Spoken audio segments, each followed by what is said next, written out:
গোপালগঞ্জে এনসিপি প্রোগ্রামে বাকশালীদের হামলা হয়েছে। আসল সমাবেশ শুরু হওয়ার আগেই হামলা কিন্তু হয়েছে। সমাবেশ তখনও শুরুই হয়নি, ওরা পৌঁছায়নি। সমাবেশের পরেও সেখানে হামলা হয়েছে। সেই সমাবেশে হাসনাত আবদুল্লাহ স্লোগান দিছে মুজিববাদ মুর্দাবাদ। শুনেন।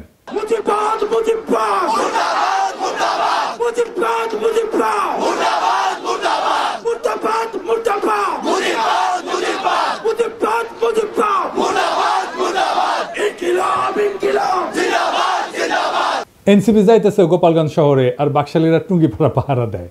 আরে বেকুব, টুঙ্গিপাড়ার দায়িত্ব তো আমার। লোহা না গরম হইলে হাতুড়ি দিয়ে লোহায় বাড়ি দিয়ে লাভ আছে কোনো? বাকশালীদের ঔদ্ধত্য আর জনগণের ঘৃণা সেই পর্যায়ে পৌঁছাইলে টুঙ্গিপাড়া জয় বাংলা হয়ে যাবে, কেউ ঠেকাইতে পারবে না। টুঙ্গিপাড়া বাঁচানির একমাত্র রাস্তা হইতেছে বাকশালীদের জাতির কাছে ক্ষমা চাওয়া, নয়তো অপেক্ষা করা লোহা গরম হওয়ার। পিনাকির শপথ মিস হয় না। যা কইছি করে দেখাবো ইনশাল্লাহ।